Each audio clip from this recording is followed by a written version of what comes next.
Well, that's funny. I see that I am currently live. All right. Well, we will be getting started here in just a minute or two. My computer does have struggled with resources at some points, so we're going to try to make sure everything is calmed down here shortly. All right. Well, welcome.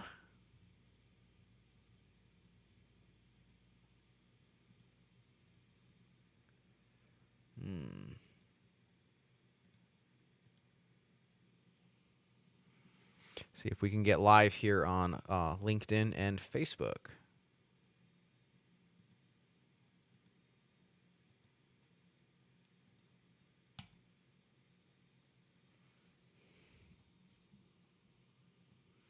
Well, good morning. Yeah, good question. Dan asked who slept last night with these patches. Wow. Yeah, it's these patches are quite the deal. Quite the deal coming out. So, yeah, it's I really genuinely hoped that we will be past these issues here very shortly. Just to make sure everybody can hear me well. Looks like I show sound on my side, and we're going to be getting started here in a second. Actually, I realized one thing is I don't know if I have. Oh, slides are working perfect. Good. Okay. Well, I'm using Restream, and it's ended up going live earlier than I thought it was going to go live. Normally, I have just a couple of minutes for final preparations, and I hooked everything up. And I'm trying the RTMP input for my machine today. It actually, I think, works better. Google Chrome otherwise gets fairly overloaded with. My computer gets fairly overloaded. I have an M1 Mac and actually probably going to give that up. I just haven't had the time to switch over to it. We're hiring somebody new, and the backlog on those Macs is significant. Let's just put it that way. So my machine works for the most part well. It does get overloaded when using OBS, which is what I use, and then which I have been piping into as a webcam into Restream. And that works well, and I see that it works much better with comments to do it that way. So I'll probably do it next week like that. But the problem is, basically, it ends up with a whole bunch more. It ends up with more. It was just burning out the CPU. I don't know if you can hear my machine, but it's there's the fan is running. So I was excited about the M1. I got the one with 32 gigs of RAM, which I think this current one has 64, which it struggles on CPU, no struggles whatsoever on RAM. The other one, the M1 that I have, has 32 gigs of RAM, and I have not had a chance to stress test it. So unfortunately, if I do, I probably would want to very much keep it. So it's best that I don't do much work with it, and then I'll just be okay with what I currently have, which works out okay. Excellent. Well, it is good to see all of you on here. Thank you for joining. Welcome to yet another conversation about getting certified. And it's incredibly motivating to me as I see people across the world achieve certification.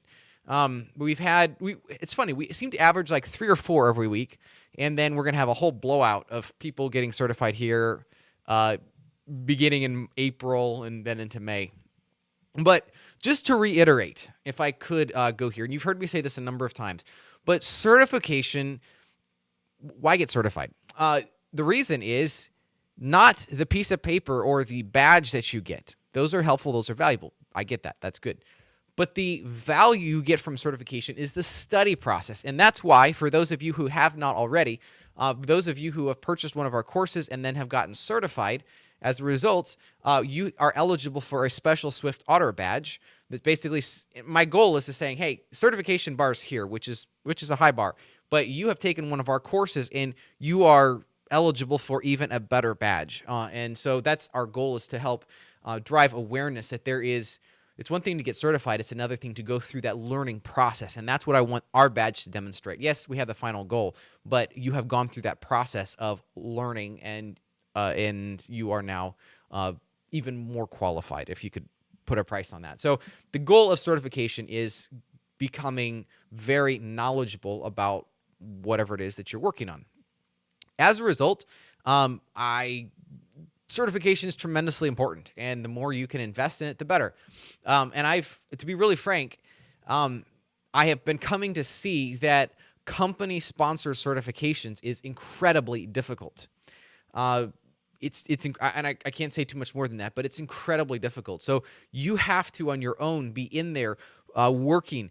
I hate to say this, but taking extra time. You are benefiting yourself with this certification, and you will obviously provide great value to the company that you're working with. I recently heard of a company a project where the merchant required only certified developers working on the project. Great, I get that. However, it's kind of put a strain on the resources because, it was a challenging, not necessarily exciting project, and the company was not overly certified, so that's why they want to get their developers more certified. But unless it's intrinsic, unless it's coming out of you that you want to do that yourself, it's going to be very difficult to make happen. As such, those of you that are in this challenge, congratulations. I am very proud of you, but the biggest thing is stick with it, right? We're roughly not quite halfway through the certification challenge. We're past halfway through like these study groups and presentations, but just stick with it. Remember, consistency is the key. The tortoise versus the hare. The tortoise wins out because consistency, slow, consistent progress is better than fits and starts. And by the time you get to the end, you probably haven't learned a huge amount. It's better than nothing. Don't get me wrong, but it is good. The other thing I just want to quickly call out. This is very pertinent to the certification challenge, to you getting certified in general, is side projects. I was having a conversation with somebody recently. You're going to hear it come out on the podcast. And I was really blown away by this person's side projects. Were they the biggest things in the world? No. They're fairly small side projects, but they were really helpful. And one of the big challenges in interviews is, okay, show me some code. Let's do a code review. Show me some code that you've done. And chances are you've already, there will be some element of code to a technical interview. But if you have side projects, you can just say, hey, look, here is the project that I've been working on for whatever reason, to help me get certified, to help the community, to help me get fat, whatever your reason is. And this person the person that is interviewing will now immediately see a couple of things. First, they see the quality of your code. If your quality of your code is not that great, or you want help with that, that's where our Slack community comes in. swiftauto.com/Slack. Drop your code in there. There's going to be a lot of people who'll be more than happy to provide a code review. I'll do my best to help out as well. So improve, grow your code, your capabilities there. Learn what it does take to make great, excellent, readable, well-architected code. But it's also going to tell the person that is interviewing you that you are that you're intrinsically motivated. That's priceless, absolutely priceless. And as you can prove that, you're going to land yourself bigger, better, well-paying jobs, etc. And ultimately, the reason that ties in with certifications is certification means you're going to have to be intrinsically motivated. And this side project can be an offshoot from your certification studies. So keep all that in mind together. You're going to, it will be good for you as you see needs in the community. And then as you solve those needs, you're going to be growing yourself as well. So I put that out there kind of as an initial piece of motivation before we jump into the rest of our conversation. Even taking 15 minutes a day off the clock is, well, like I see Salvatore jumping in here. That's great comment here. Atomic Habits. 15 minutes a day will revolutionize your career in even a year. I put money on that, literally. Like it absolutely will revolutionize your career. 15 minutes a day, give times 200 days, like work days a year. That would be what, 3,500 minutes, which I'm having trouble coming up with the numbers here, but I can probably pull that up quickly. Let's see here. So this would be 15 minutes a day times 200 divided by 60. That's 50 hours a year.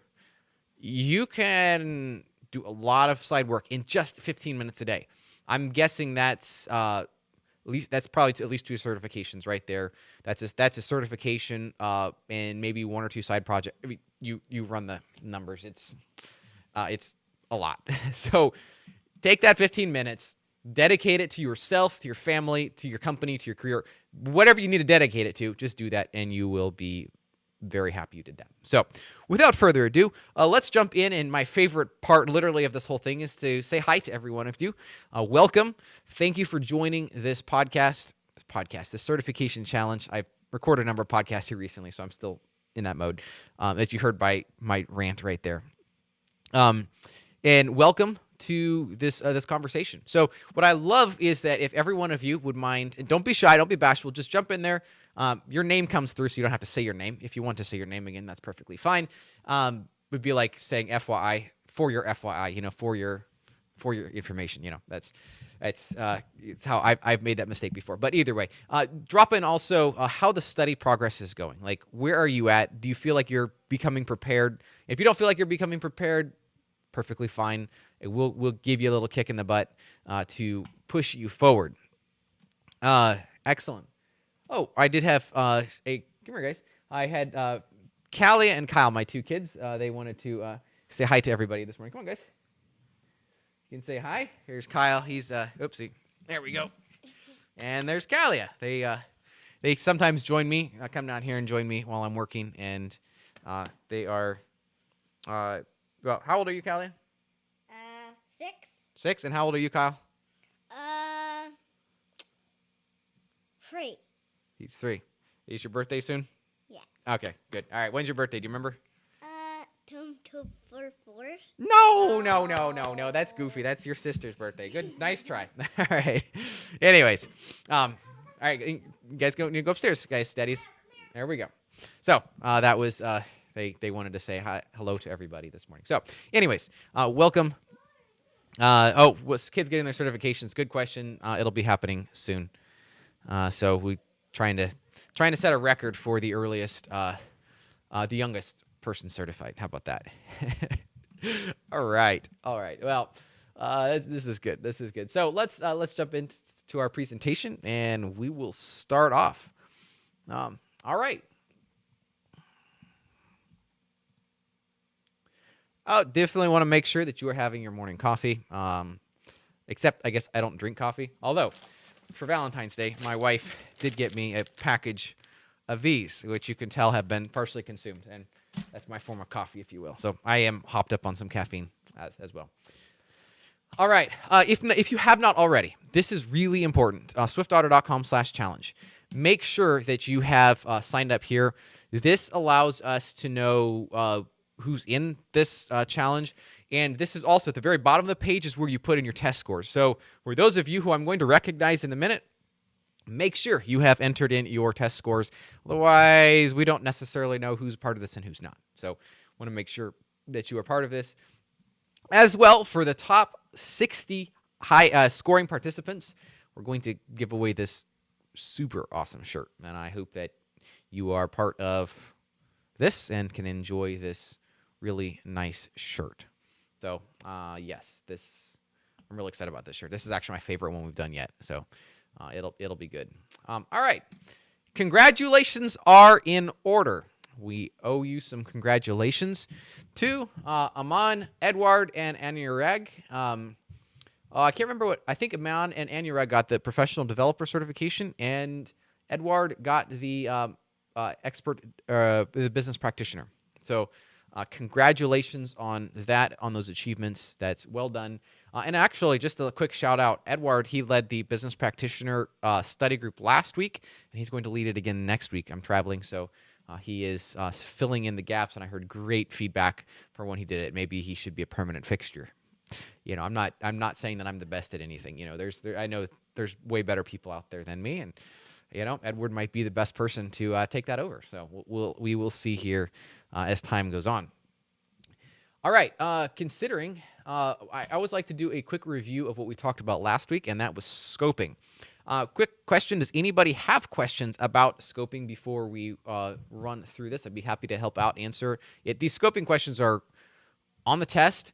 They're very practical, very important, and I highly recommend that you have this down pat, especially for business practitioner, but it does play into professional developer and expert developer as well. While I'm waiting for any questions from you, I'm going to, looks like Dan has a couple of questions. And bless his heart, he took a break to hang out with us here today. And by the way, I will say he is one of our rock stars in the Slack community. Brilliant, very kind to answer questions, and has absolutely excellent answers to the questions. So what better person could you ask for in the community? He is a great person, and I want to publicly express my gratitude to him for his investment in this community. And I don't think he got much sleep last night thanks to these Magento patches, which, by the way, if you have not already, make sure to get your stores patched as soon as possible. These, I've seen a Twitter post here circulating, and actually I could pull that up. That'd probably be a good idea.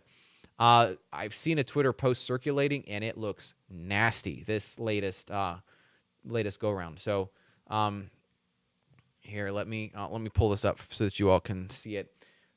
This is what is circulating right now. So it's public, it's live.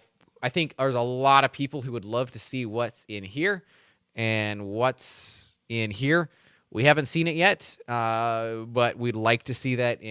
But either way, that's just to satisfy our curiosity. We need to get this fixed ASAP. So if you haven't already, if you're working with merchants, you got to get this solved this minute, literally. So, well, as soon as possible. So I put that out there. This is another as a PSA. Hopefully you've already heard about this already. All right. So continuing on, quick overview as far as scoping. Scoping is absolutely critical in, again, understanding, being able to pass these tests. We have these five scopes. I don't think I got to talk last week, 2 weeks ago, much about locking the configuration. Locking configuration is very helpful. Basically, you do it's the bin Magento. This is for developers. Bin Magento config set command, and then you can pass in the lock env or lock config flag. Those flags there will set this value either in app-etsy env or app-etsy config, respectively.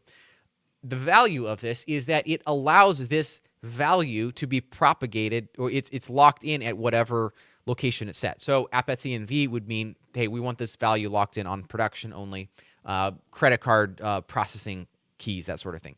That would be a value, that would be a good use for that. However, on let's say actually we were just having this conversation yesterday, feature flags, feature switches. We're working through some updates to our CI pipeline, and the question we've run into is how do we, if a merchant wants certain features to go live but not others, how do we do that? Well, feature switches is a great way to do that. I've seen a lot of developers use store configuration to enable or disable this stuff.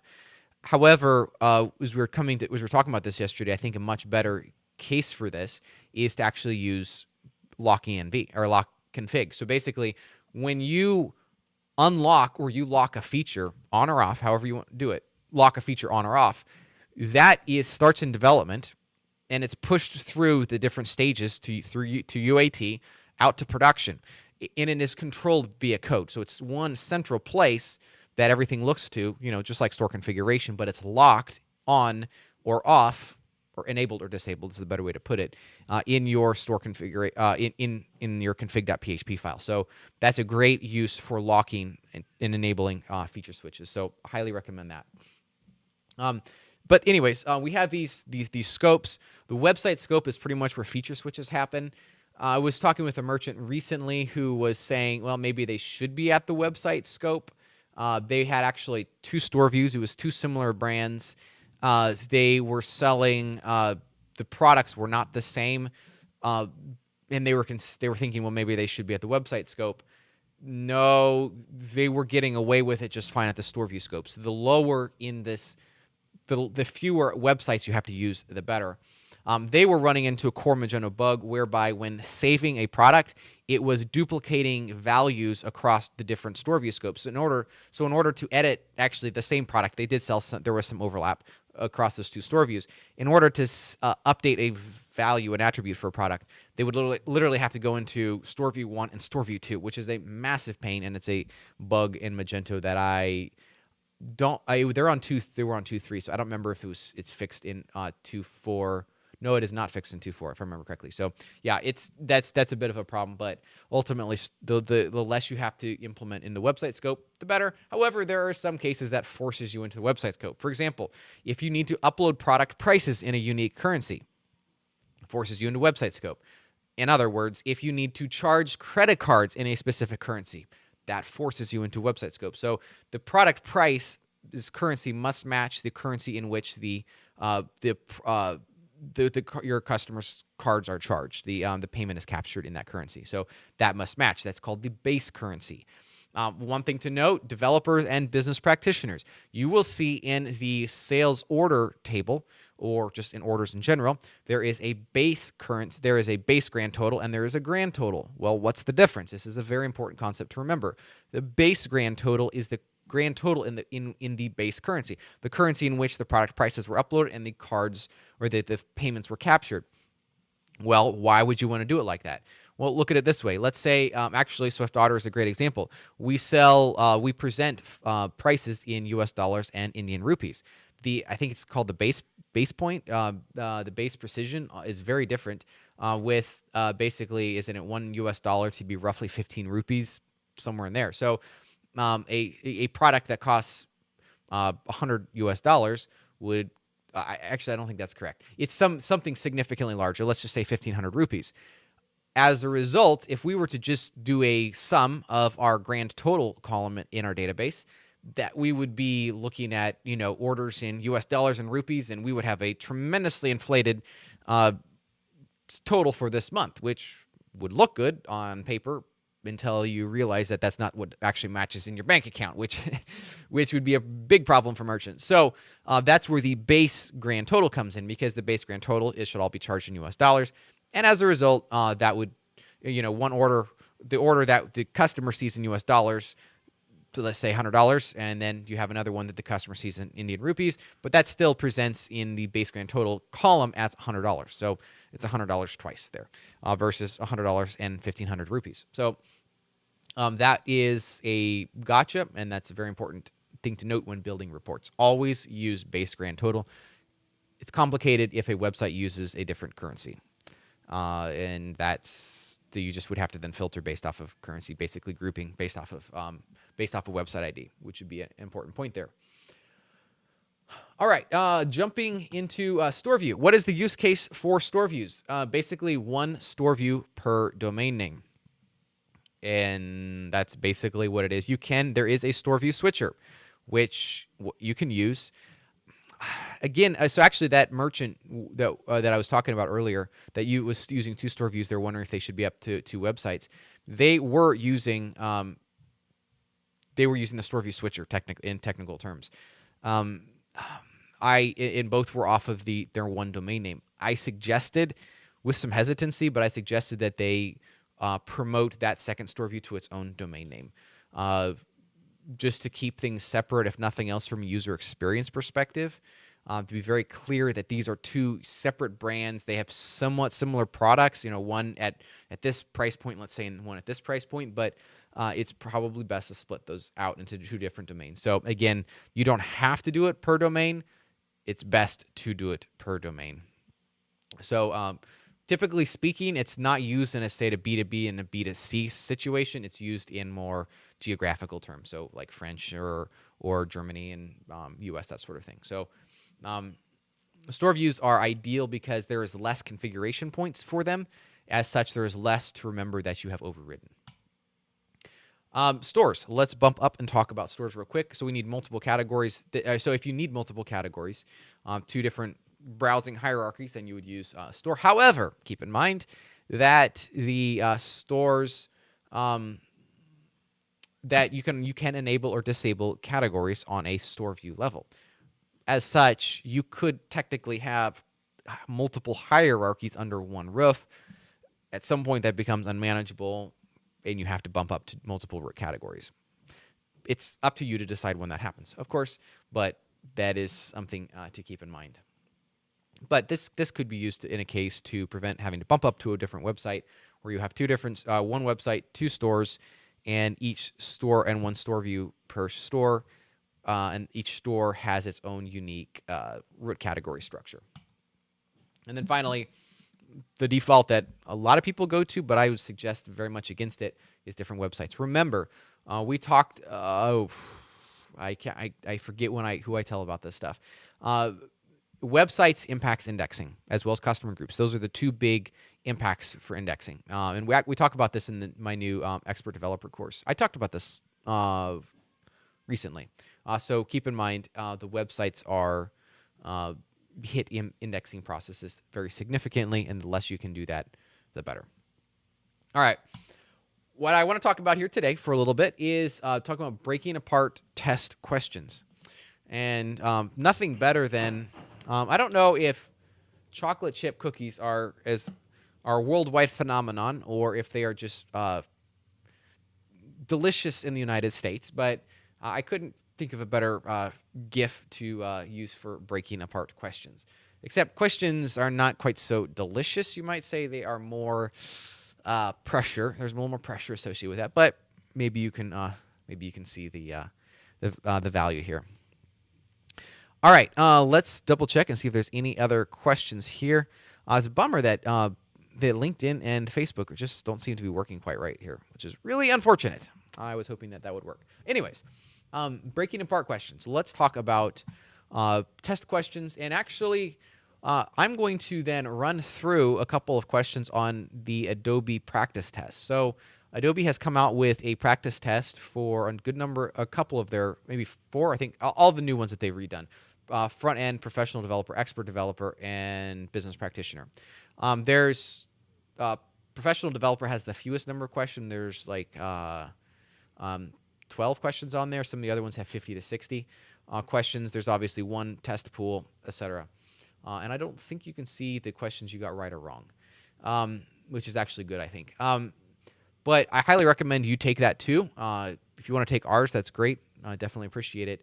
But the value in taking the Adobe one, it's an extra set of questions. It's free. It's like, why not? And yeah, so I do recommend it. Our practice tests are slightly different. I feel like, so one of the big differences is that ours have 4 answers as opposed to 3. I feel like 4 is still more difficult. And my goal is that our practice tests are more difficult than Adobe's.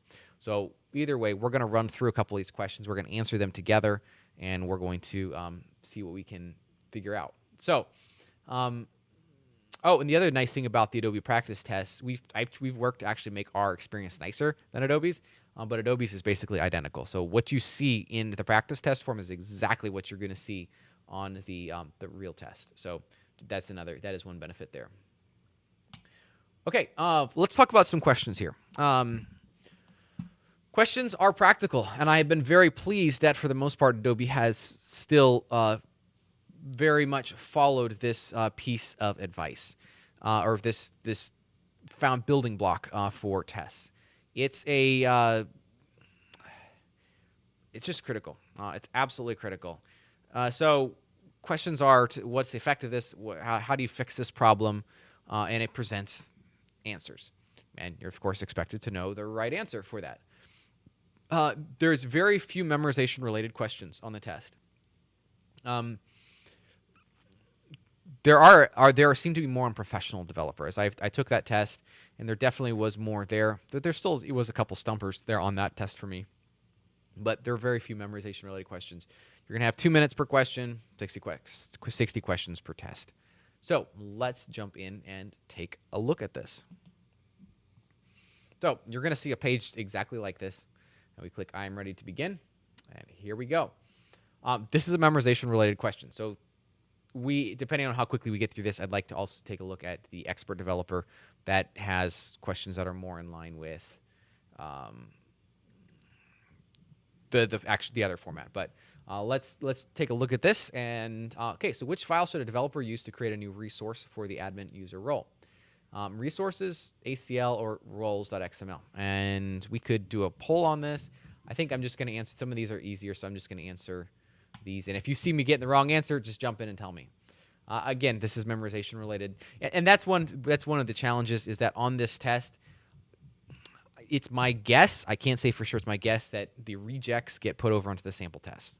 So just, keep that in mind.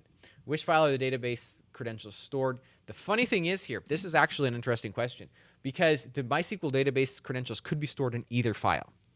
So the question should be actually more like in what file should they be stored in? And technically it would be env.php, but as you know your stuff, env and config.php are both merged together. So it could be in either one of them. What command? Oh, these are all memorization based here.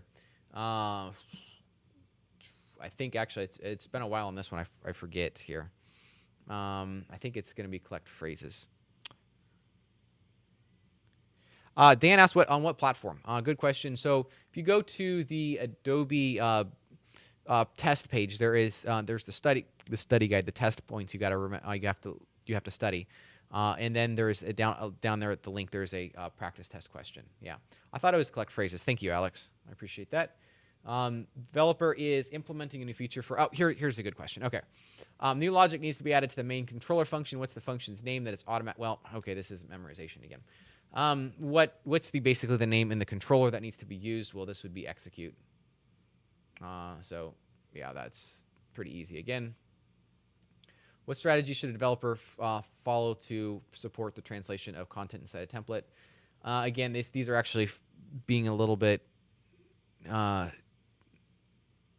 Wukash said that you can keep your database credentials in system environment variables. Absolutely, good job. That's right. I forgot about that too. Yes. What's the correct file to specify event observer? Again, you'll see that these are actually, I would consider them not necessarily what you're going to see on the test, unfortunately.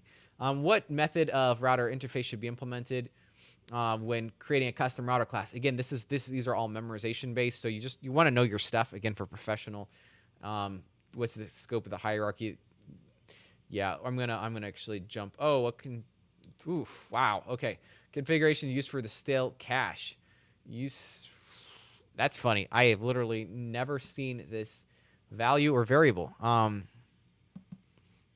Let's see here. I'm just going to select this one. I don't know an answer for this one. You're required to select an answer every time. And don't be afraid to send the comment about the question. I don't know if people use this or not, but if you feel like a question is difficult, hard to understand, send that as some feedback. How can a developer enable caching for a custom EAV attributes for required performance, improved performance if required? EAV attributes are cacheable by default. Setting the cacheable option to be true when creating. There is no cacheable option, and by creating. Okay, so here is a key point I want to bring out when answering these questions. So as you're taking a test, let's pretend this is the real test, and let's say we come to a question like this. To be frank, I think the EAV custom attributes are cached by default. So, but I cannot specifically remember that. Let's say. So we have these three options, and we say, okay, what option do we know is wrong? Okay, there is no cacheable option when creating the attribute. I cannot think of it. I'm trying to remember when creating a new attribute, is there cache? No, there's not. So I can eliminate this. We're down to a 50-50, if you will. So by enabling a cache user-defined attributes configuration in the admin settings, that just doesn't ring a bell whatsoever. So I'm going to go with A. It could be wrong. We'll see. We'll see if I get it 5% on this one here. Developer plans on specifying actions that will trigger cache invalidation for customer data private content. So basically, it's called edge side includes. After a page has been loaded from full page cache, it's going to go and refresh different pieces of the page. So Dan, am I wrong on that? That's interesting. Was your comment about C, was that in relation to the last question on the caching? Okay. Well, I know this one is sections. Very good. Well, I'm going to leave mine as the wrong answer, and I learned something right there. Thank you, Dan. That is great. See, like I told you guys, Dan's brilliant, and he's a wonderful person to have in our Slack channel. So I'm learning stuff. I'm always learning stuff from people like him. All right. Client would like to add a custom input mask for a zip code on checkout. And thank you all for helping me out. This is great. That's why I love these conversations. All right. How can a goal be met? So implement after plugin. With a pattern check, add a zip codes file in a custom module, and then override the HTML file that is used to display the zip code. Okay, so let's work through this strategically. I have never heard of a zip codes XML file, and correct me if I'm wrong, but I have not heard of that. I might be wrong on that one, but I have not heard of that. On C here, the override the HTML file. I know that there is no HTML. Well, actually, there is an HTML file, and there is no mask attributes that are available. That's just not an HTML attribute. Thus, I would choose this one, even if I don't have positive recognition that this is the option. I've eliminated the other two options. Oh, we have some people saying B here. What I would suggest, Garby and Vladimir, do a check here while we're talking and go run into PHP Storm. I don't have that open right now to see. Oh, okay, we have zipcodes.xml. Hey, look at that. All right. Well, then, all right. So let's look in that file and see if that's where we specify the input, the masks. That would be very interesting. Very interesting. All right. So yeah, get back with me. I think I'm going to stick with the after plugin, and let me know on the zip codes file. But it does exist, and that's where it gets tricky. It does exist. So I think I'm going to stick with the after plugin. Address valid. But again, here's the issue. Reviewing this, the client would like to add a custom input mask for the zip code field on checkout. A pattern check logic would be a good, not an option. It's a good thing to do in addition. But ultimately, as I'm thinking about that, one of these two is better. And based off of rereading this question, it's a mask for the zip code field. It's not a validation. This option A does a validation. B does a mask, presumably, and then C doesn't. That doesn't work because I'm not aware of a mask attribute for a input field. As such, this zipcodes.xml seems to be the best option. So, yes, Zach said that's what you got in your zipcodes.xml file. That's great. The issue for me though is this is validation. This is not actual. This does not meet the requirements that have been outlined here in the question itself. Well, let's see. Got to get the survey. Yeah. Whatever, we'll just drag some numbers around here.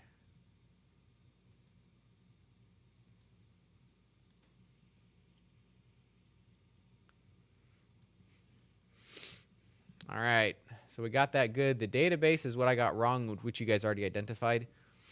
Which is interesting here that there is, and that's one of the things to keep in mind here. We have to check the percentages on the actual test. Actually, I don't think Adobe releases those. So we have, there's 8 questions for architecture, and then there is 1 question for each one of the other ones. So it's not a huge number of questions. So those questions can be really valuable. And that's why, to be frank, if I felt like it was a replacement for SwiftOtter test, I would just say, hey, go to Adobe's test. I feel like it can be a supplement, but it's not necessarily a replacement. I think they work together well at this point, and that's why we continue to invest in them and work on them. All right, so let's go over here, expert developer. Let's run through just a couple questions on expert developer. Unless there's enough, you business practitioner folks, if you are out there and participating in this, feel free to let me know, and we will, and I'll do a business practitioner, a few questions on that one. All right, so actually I should have backed up here. So I went to the Adobe certification page, clicked into this Adobe certified expert developer. Oopsie, I'm using the wrong one here. There we go. All right, let me try that again. All right, so I'm on the Adobe certification page, learningadobe.com/certification. Clicked into Adobe or certified expert, and click on English. If you're going to register, you'd go there, but we'll click on English.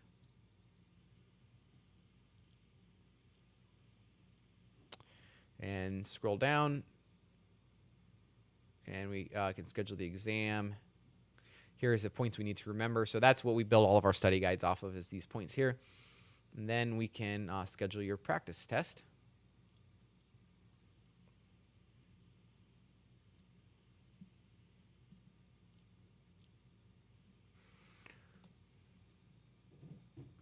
Let's see here. Oopsie. This one actually is a little bit different, so we'll just run through it, the process, so you can see exactly how to do that. Practice test. I apologize. My computer's running just a little bit slower than I wanted it to. Expert. Let's see here. Expert developer. Right. This one. Practice test. All right.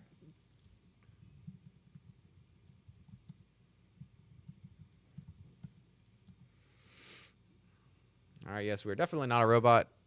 We'll start the exam.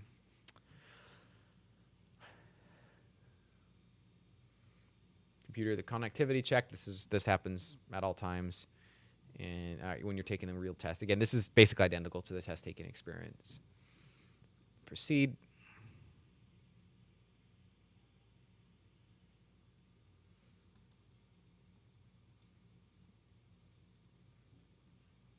Actually, I'll just throw in answers here.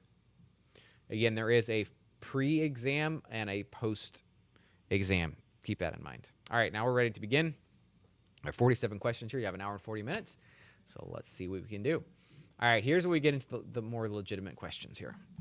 Oh, yes, and as it doesn't like it when you do certain keyboards. So when I have send a comment, so like this, and then if I do alternate backspace, like to delete the full word, it does that that warning there. So you're not a bad person when you do that, so just keep that in mind. All right, so Adobe Commerce vendor developers write an integration test and needs to initialize this class in order to test this logic. The class has one constructor parameter. The test class and test method inside there have been instantiated into the object manager variable. How is my class initialized? All right, so this is literally, you can see the difference. And I personally, in my experience, there were those two difficult questions that I didn't know. But overall, I feel like their professional developer practice test is a little bit easier than the real test. This practice test seems much more in line. So, keep that in mind. All right, so we have our three options here.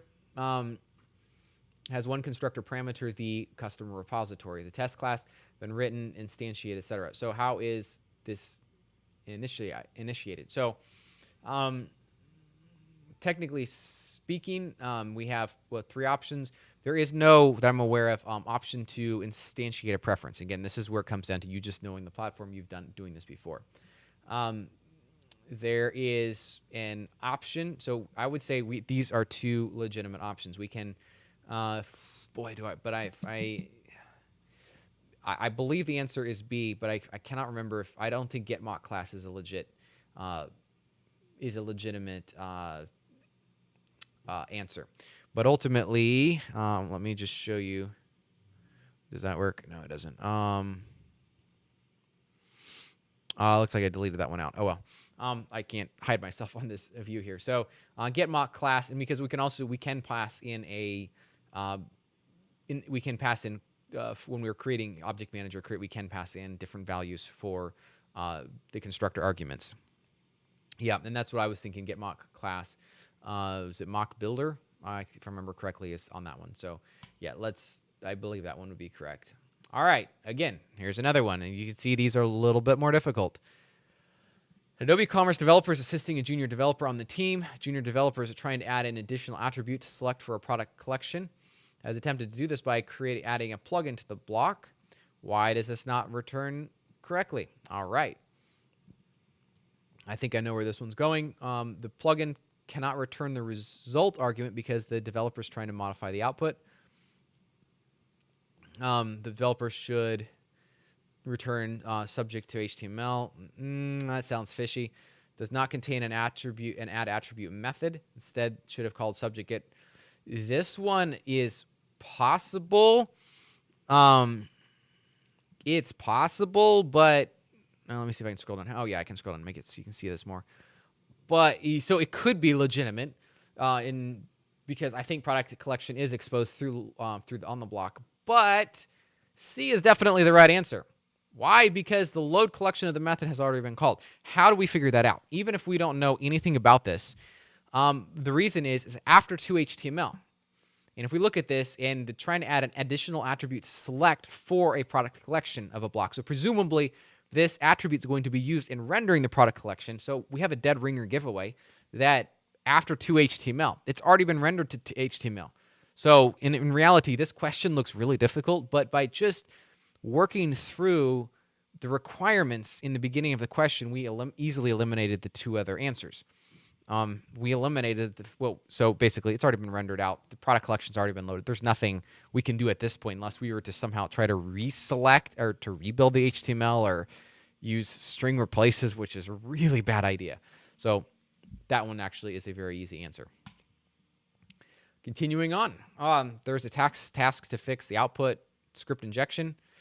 Ooh, yeah, folks, this is a tough one, actually. Slightly tough one. It's easy to forget the difference, miss the differences between the different types of escaping. However, my friends, over and over again, I keep coming across these projects. Again, did an audit here recently. Developers just echo the JSON out or echoed values out. Might think it never will come back to bite you, and it could. It could come back to bite us very badly. So, so the question is, which one of these is correct? The question is what is the value coming out of my JSON? And based off of the variable name, I'm going to assume that is JSON. I cannot remember specifically speaking whether JSON is if this is an option. However, I tend to lean in this case toward HTML attribute because I know that will work inside of this option. I just cannot remember whether escape JSON is valid or not. I think it is not. Yes, Garby, that is my thinking. I agree. So that's how we would break apart that question. All right, let's work on another one. Ooh, now I come to page builder. That's a huge weak area for me. So I will let you all help me with this answer, but I'll do my best to see if we can get this one right. All right, so a commerce developer has been asked to create a custom page builder content type to render a grid of tiles showing available categories. This content type accepts parameters to display which categories are going to be used there. The client has asked the user to be able to see the resulting tiles appear in the stage after settings on the content type have been saved. How is this accomplished? All right, so we have three options here. The override observables updated, call the get preview, content type name, where content type name is the custom content type, create a render that implements render interface UI's DIXML. This right now sounds the most plausible to me. Yeah, thanks, Garby. I appreciate that one. Good luck on this. All the luck I need a lot of luck on this one. Create a custom controller and layout. And actually, I tell you what, it's actually nice to be able to work through a test and be able to talk out loud. It's frustrating that I can't do that whenever I'm taking the test legitimately. So, yeah, this is actually, I think, helps. Create a custom controller and layout and generate the resulting markup based off the provider parameters. This sounds fishy.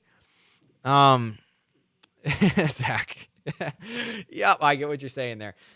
This sounds fishy, so I'm going to, just based off of this, I'm going to mark B here. That feels like the most legitimate option of the three, and the reason is it feels fairly standardized, if you will. So we have render interface, DXML, etc. So that seems fairly straightforward.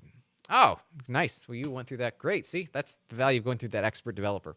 So that said, I did take expert developer test. I passed it. So I don't remember a huge number of those questions on there. So you probably, oh, nice, Navar. He's again a rock star. So you probably can get away without much page builder study. But either way, I am glad that you guys talked about that because, yeah, that is important. And I do apologize for the choppiness in this. I'm going to see what I can do to get that resolved here for next week. All right. Adobe Commerce developers tasked with adding a new block. Oh, we actually have about 10 minutes left. Does anybody want to go through Business Practitioner? I'd be happy to go through a few Business Practitioner questions.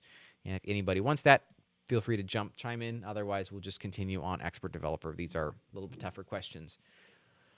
All right, commerce developer is tasked with adding a new block on every page of the site. The contents of this block are supposed to vary depending on the gender of the customer when the customer is logged in. That sounds like a GDPR compliance problem right there.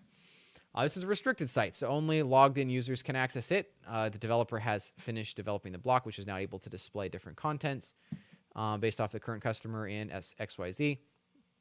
Having performance in mind, wants to be able to keep using varnish good in an optimized way while allowing the contents of the block. Oh, I think I know where this is going, and although the answers are not. So basically, we want to display these different contents, use varnish, but I'm not seeing a way that does that. All right, so Gary, before plugin, use a set value on the method to the subject, chosen key, the event gender, and add the block to the default handle. I don't like this answer because I believe this is going to kick out, this is going to prevent caching from happening. So that's a bad option. So I don't think that is good. Create a new controller extending app action, which I don't like that option because you shouldn't be extending action. This is Magento 2.4. We should be doing a HTTP get action interface. So I don't like that either. With a layout handle, calling the block with a cacheable's false property, and another block to the default layout handle, making systematic AJAX call to the newly created controller and render. So yes, this would work. It's just poorly architected, and I hope we never build out solutions like this. Ultimately, I would be trying to use the API if possible. That bypasses varnish right there, so that would work. All right, create an observer the laid before event, get the update from the layout, and use create block to. Problem is, using varnish, this will be cached. So we would have some pages showing for male, some for female. That just, I don't think that would work. So I'm going to select B. I don't like any of these options that much. If the answer is B, it's very poorly architected. Hopefully none of you would build a solution. Oh, Navar. Okay. Well, hey, Navar comes in. What can I say there? You have two different cache pages, so you change the very string. My question, though, would be, I guess my question is, but I don't know if the session information is communicated back in varnish. That would be my question. So I guess because the very string. Okay. Yeah. Because Navar said that, I'm going to go lean that direction. I have to look into exactly how that would work. Okay. Well, then I'm going to lean towards that one. Good. All right. See this. That's why this the value of studying together and all that. I was pushing the limits of my knowledge right there. But then again, we all working together doesn't do much good for me passing the test or you passing the test, right? But it does good in working toward getting to that final destination. All right. Let's do one more question, then we'll jump over to Business Practitioner. Oh, this is a good one too. It's nice and long. Can't see it in one screen. This is perfect. All right, and actually, this is very similar to what you would normally see. Like, there's the pages. That's tall. You have to usually scroll down on quite a number of them. All right, so Adobe Commerce developer is trying to create a console command in a custom module and is receiving the following error when they execute their command in the terminal. Command defined in command class cannot have an empty name. What are two valid ways to resolve this error? Get the command to run. All right. So we have 4 options. Assign the desired name, the CLI command name in the command class. Declare a value for the name argument in the command via DI-XML. Override the configure command class name and set it. Override the get name. I know this one is correct. I've done this a million times. And I believe, if I remember correctly, the constructor for a given command accepts a name argument. So based off of that, I'm going to select these two. And I don't know if there's anything much that we can decipher from this other than the fact that we have just from knowledge and doing this quite a number of times. Oh, I see a lot of B's and C's. Okay, well, that makes me feel good here. Okay, glad to see that. That's good. It's good. Okay. All right, I'm going to jump over into Business Practitioner here very quickly. We have just a couple minutes left, and we're going to see what we can figure out as far as run through a few questions there. Business Practitioner. Why am I doing that? I should have left it like this. Business Practitioner. Any other questions? Feel free to jump in as you have questions. I'll be more than happy to do my best to answer them. As you see, I am not. My knowledge is not infinite, and which is it's always good, humbling. Come on, Dan. You want to see my results? Nice. Problem is time. I'm actually on a bit of a time crunch right now. I got a project where I'm still trying to get finished up. It's been gone a little longer than I thought it was going to over the past couple weeks. Let's see here. All right, so we come in here. We come to practice test. Adobe Business Practitioner ADO E708. There we go. And all right. Oh, I am definitely not a robot.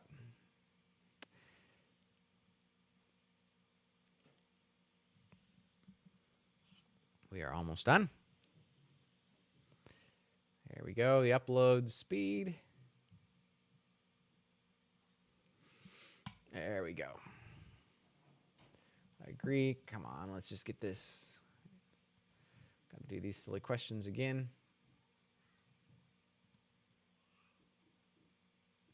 Okay, Business Practitioner. Chris, I think I saw you on here. You requested it. Chris Brown. Yeah, that's right. Okay. And I want to say this, that we're having some Elasticsearch issues again on training environments, and it's very frustrating for me, and I know it's even more frustrating for you. So we're going to see what we can do to get that fixed as soon as possible. All right. Merchant running on Adobe Commerce would like to implement recommendations on the site. What features are available to them? So we have three options: product recommendations and manual product recommendations, and Magento product recommendations powered by Adobe Sensei. Manual product recommendations. So basically, which one of these three? It would be this one, related product rules, as well. So that's more of a memorization knowledge. And I will say there is definitely a few of these on Business Practitioner. I do not believe it's as hard as it used to be. In fact, I took the test twice. I took the old one, and then I took the new one, and I got an 84 on the old one, but I was pretty familiar with that one. And I got a upper 70s on the new one. I did a video about that. And as such, I felt like the new one was pretty, it was definitely easier. Okay, so set up different prices for their wholesale and retail. Which Magento open source feature can be used with tier pricing to achieve this? This is very important to note in that we have that we have the selection of Magento open source. If you see that on there, you should be immediately eliminating all other options, or that should help you zero in on the options. So we know that customer attributes is available in Commerce, customer groups is available in both, customer segments is available in Commerce. So thus it is a definite B selection. All right, merchant using Commerce Cloud has determined that some transactions are randomly very slow to execute on production environment only. Which native functionality would a business practitioner use to troubleshoot? All right, so here's the funny part. Honestly, I don't think a business practitioner is going to use any of these. I really don't think a business practitioner is going to be getting to New Relic. Certainly not going to be reviewing the logs in Kibana, and definitely not be using an XDebug profiler. So that said, outside of that scope, which one would be the easiest of these three to understand and parse? And that would definitely be New Relic. So that's my suggestion here, is I would select New Relic. I know that's a native functionality that is included in Adobe Commerce Cloud, and I don't think I'm not aware of any log parsing or XDebug is possible on this one, or in Commerce Cloud, but not in a production environment. So that would eliminate that one. So based off of those external pieces of information, answer A is what I would go with. Again, process of elimination actually is a lot easier when you have 3 versus 4, I find. Maybe it's not the case for everybody, but all right. Oh, this is a good one. Can smart home device manufacturer wants to sell? Absolutely, Navarre, you totally boiled it down to the right way. Which of these is part of Adobe Commerce? Yep, that's the answer. And that's one thing is can be very helpful, can also be dangerous, is to strip out as much information as you can possibly can. Identify what's irrelevant, and in that case, it's irrelevant. Okay, so good question. And the other comment is native. We'll submit now. Okay. So the other thing is native functionality. So we have native functionality, and this is Adobe Commerce Cloud. So it's not necessarily saying that these aren't available in open source. It's just saying that what is natively available in Commerce Cloud. And that is the only one that would be available natively in Commerce Cloud. So it's not a comparison of open source versus Commerce. All right. We have a home monitoring kit with 3 options, 5 cameras, 8 cameras, or 10 cameras, and their associated components. Each option must contain a fixed selection and a quantity of simple products already available in their catalog. Which type of product may require multiple products of the same type would fulfill the requirement to keep the correct inventory? Configurable, bundle, and grouped. Okay, this is a good question because configurable is what's the result of each one of these? Of each one of these product outputs. Configurable, you filter down a lot of options to one product. That's the key thing to remember for configurable. For bundle products, you end up with multiple products, as well as grouped. You end up with multiple products. So now what's the difference between bundle and grouped? Bundle allows configuration of what bundle do you want to include. So which products do you want in each one of these? That's bundle.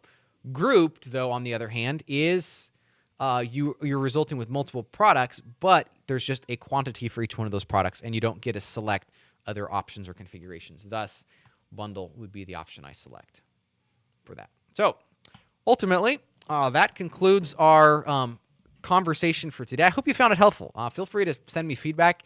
I want to make these conversations, our global conversations, incredibly helpful, and I want to make our individual test-focused conversations. And again, I saw Navarre's on here. Navarre, I wanted to say thank you. WooCash is on here too. Thank you guys for your investments in these study groups. It's absolutely tremendous. Make sure for the rest of you, make sure you get in these study groups. It's ridiculously, I've gotten such crazy good feedback about that. It makes me thrilled, absolutely thrilled to be able to help out in the community in this way. So every single person, every one of you who's watching this, make sure you get into the study groups. Absolutely critical. It will help you. It will help you big time. And again, it's partially because of the brilliant people who are leading these. Navarre, WooCash, Jesse. I can't say that about myself, so that's why I was really happy to have Edward in there on the Business Practitioner. He's brilliant himself, so that's great. All right, real quick question from Dan. So group product type is essentially a pack of one item. Yeah, exactly. That would be group by default has the customer can select. If you want to have predefined quantities, that would be a modification you have to make, which is just not available out of the box. So enjoy that one. All right. Well, I am shutting it down for today. I hope you have an absolutely fantastic day. Bundle fixed quantity, right? No, I don't think it is required to be fixed quantity. Test that out. Test me out on that one, but I think it can be customized. You can select the number of the quantity for each individual item. Thank you for joining, everyone.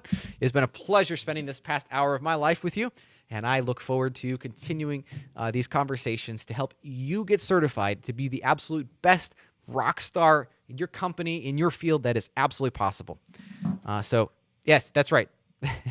CRE, you can predefine a quantity for bundle options. All right. Well, thank you very much, and have a wonderful weekend.